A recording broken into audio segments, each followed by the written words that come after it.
Hi, my name is Jerry Wienand. I've been acting for about 57 years and have been involved with Prime Stage since 1997 when I played Branch Rickey in a play about Jackie Robinson. Since then, with Prime Stage, I've been Danny Murtaugh, Bobby Bragan, Pop Warner, and my all-time favorite character, Kris Kringle in Miracle on 34th Street. In other Prime Stage productions, I've also been beaten by Nazis in Jack and Rochelle, been stabbed to death in To Kill a Mockingbird, and had a magical stepdaughter in The Snow Girl. I've done a total of 9 shows with Prime Stage and look forward to doing more. But enough about me. You aren't watching to hear about my acting career. I have something much more interesting, and it's really a true story, not a stage production. I'm sure you've all heard about the Battle of Bunker Hill, where the American commander ordered his men not to shoot until they saw the whites of the British soldiers' eyes. But did you ever think what it was like for those American patriots who were ordered to wait until the British were so close they could see their eyes in such detail? I get chills when I think about their courage. Remember, they weren't soldiers. They were mostly farmers with a number of tradesmen and laborers, just common men with uncommon courage. Consider what it was like that day and the day before. Let's look at a typical farmer. We'll call him Samuel. He owns a small farm in Massachusetts, some distance from Boston town. He awakes at 4 in the morning, dresses, and goes out to the barn to milk the cows and feed the livestock. When he finishes with that, he takes time to have a hearty breakfast and then goes out to the field to till the earth and tend the crops. He may stop for lunch and spend the afternoon repairing tools or chopping wood or clearing stones from other fields. About 5, he finally stops working after almost 12 hours of toil, tired and hungry. His wife fixes him supper and he sits down for a half hour to eat. As he finishes his meal, he has a decision to make. It's Friday, the day a number of farmers and tradesmen meet as part of the local militia. Should he go into the village or get some much-needed rest? After all, he's worked 12 hours on the farm that day. After a moment's consideration, he says, "It's Friday. I'll be going to the village green to drill with the militia. I'll be back around 9 or so." He kisses his wife, takes his musket down from the pegs above the fireplace, and walks out his door. So after working on the farm for 12 hours, tired as he is, this patriot goes to the village green for 2 hours of close-order drills with other like-minded Americans who are concerned about the presence of British soldiers in their province. After working the farm for 12 hours and drilling for 2 more, one of his friends suggests that they have a pint or 2 in the local pub. Once again, he has a decision to make.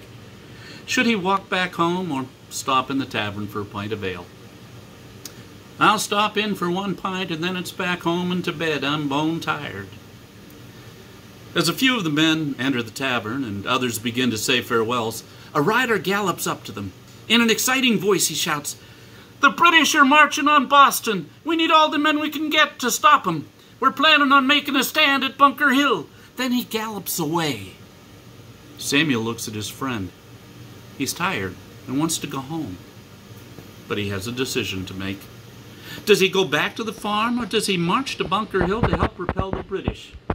He's worked 12 hours and drilled for 2 more. Still, he decides to make the trip to Boston. The men form up once again and begin the 4-hour forced march to get to Bunker Hill. When they arrive, it's around midnight. Samuel is exhausted.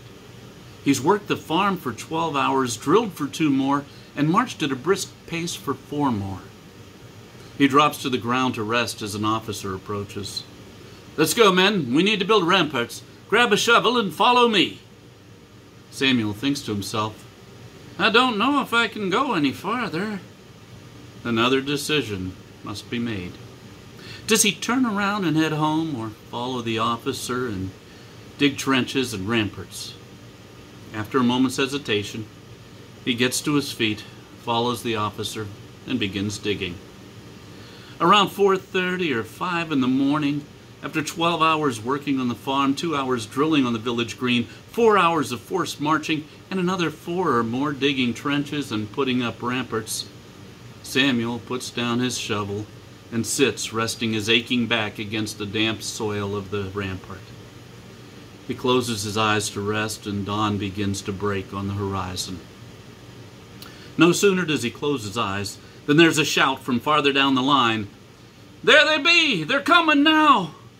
Samuel opens his eyes and climbs to look over the top of the embankment he'd just finished building. What does he see?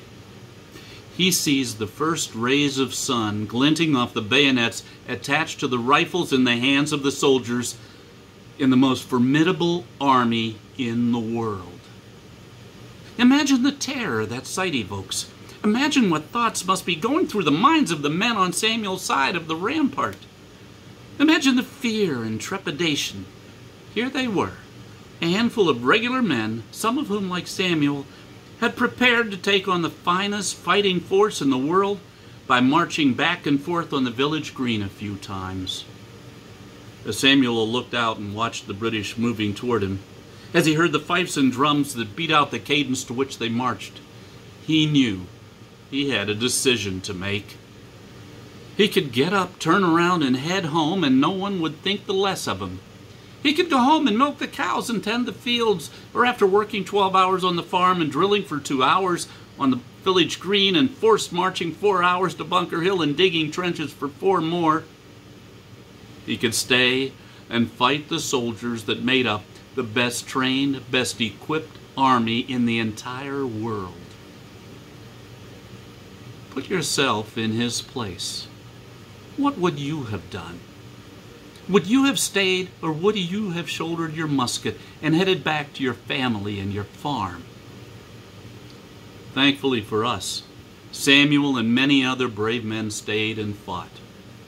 And although the British eventually forced the Americans to retreat, the battle proved to our patriots that they could stand up to the British Army, and after 6 more years of war, they prevailed, forcing the British to surrender at Yorktown in 1781. But that's another story for another day. I hope you enjoyed this one. Thanks for watching.